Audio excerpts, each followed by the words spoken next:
Vishnu sir ಸಮಾಧಿ ಒಟ್ಟಿಗೆ ಏನು ನಡೀತೋ ನಡಿಬಾರ್ದಿತ್ತು ಅನ್ನೋದಕ್ಕಿಂತ ಹೆಚ್ಚಾಗಿ ಒಂದೊಂದು ಅರ್ಥ ಭಾಳ ಚೆನ್ನಾಗಿ ಮಾಡ್ಕೋಬೋದು ಇಲ್ಲಿ. ಏನಂದ್ರೆ ಒಬ್ಬೊಬ್ಬರಿಗೆ ಒಂದೊಂದಿಲ್ಲಿ ನಮ್ಮದೇ ರಾಜ್ಯ, ನಮ್ಮದೇ ಊರು, ನಮ್ಮದೇ ಕಲಾವಿದರು.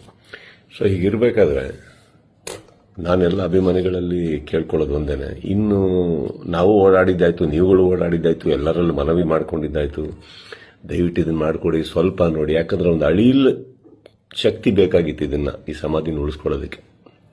ಯಾರಿಗೆ ಅಧಿಕಾರದಲ್ಲಿದ್ದು ಯಾರಿಗೆ ಆ ಶಕ್ತಿ ಇತ್ತು ಅವ್ರ ಬಗ್ಗೆ ಹೇಳ್ತಾ ಇದ್ದೀನಿ. ಸೊ ಅದು ಮಾಡಲಿಲ್ಲ ಅಂದಾಗ ಇನ್ನು ಅವ್ರನ್ನೆಲ್ಲ ವಿಷ್ಣು ಸರ್ನ ನಾವು ನೋಡಿ ಬೆಳ್ಕೊಂಡು ಬಂದಮೇಲೆ ಒಂದಂತೂ ನಾವು ಕಲೀಲೇಬೇಕಾಗಿರೋದು. ಇನ್ನು ಭಿಕ್ಷೆ ಮಾಡೋ ಅವಶ್ಯಕತೆ ಇಲ್ಲ, ಕೇಳ್ಕೊಳ್ಳೋ ಅವಶ್ಯಕತೆ ಇಲ್ಲ, ಕೇಳೋ ಅವಶ್ಯಕತೆನೂ ಇಲ್ಲ, ಮುಗಿದೋಯ್ತಲ್ಲ.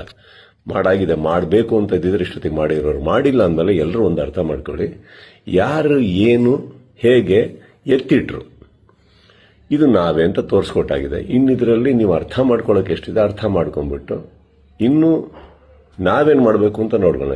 ಈಗ ಮೊನ್ನೆ ನಾವು ವೀರಕಪುತ್ರ ಶ್ರೀನಿವಾಸ ಅವ್ರ ಥರನೂ ಮಾತಾಡ್ತಾ ಇದ್ದೆ. ಅವರು ಒಂದಿಷ್ಟು ಯೋಜನೆಗಳು ಹಾಕೊಂಡಿದ್ದಾರೆ, ಆದಷ್ಟು ದೊಡ್ಡ ಒಂದು ಪ್ರತಿಮೆ ಕಟ್ಟಬೇಕು ಅಂತ ಇದ್ದಾರೆ. ಅದನ್ನು ಮಾಡೋಣ, ಬೆಟರ್ ಅಲ್ಲ? ಅದನ್ನು ಮಾಡೋಕ್ಕೆ ನನ್ನ ಸಂಪೂರ್ಣ ನಾನೇನು ಮಾಡಬೇಕು ಖಂಡಿತ ನನ್ನ ಕಡೆಯಿಂದ ನಾನು ಮಾಡೇ ಮಾಡ್ತೀನಿ.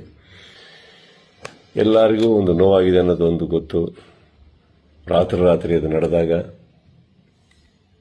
ಹೇಳಿತನವೂ ಹೌದು, ಮಾಡಿದವ್ರದ್ದು ಬಿಡಿ. ಆ್ಯಂಡ್ ನೋವಾಗತ್ತೆ, ಬಿಟ್ಟಾಕಿ, ಈಗೇನು ಪ್ರಾಬ್ಲಮ್ ಇಲ್ಲ. 10 ನಿಮಿಷ ಕಣ್ಣೀರು ಹಾಕಬೇಕು, 11 ನಿಮಿಷ ನಾವೇನು ಮಾಡಬೇಕು ಅಂತ ಯೋಚನೆ ಮಾಡಿ ಮುಂದೆ ಹೋಗೋದು ನನ್ನ ಅಭ್ಯಾಸ. ನೀವೆಲ್ಲರೂ ಅದೇ ಮಾಡ್ತೀರಾ ಅಂದ್ಕೊಂಡಿದ್ದೀನಿ. ಕೈ ಚಾಚಿದ್ದು ಸಾಕು, ಇನ್ನೇನು ಮಾಡಬೇಕು ನಾವು ಮಾಡೋಣ. ಜೈ ವಿಷ್ಣು ಸರ್.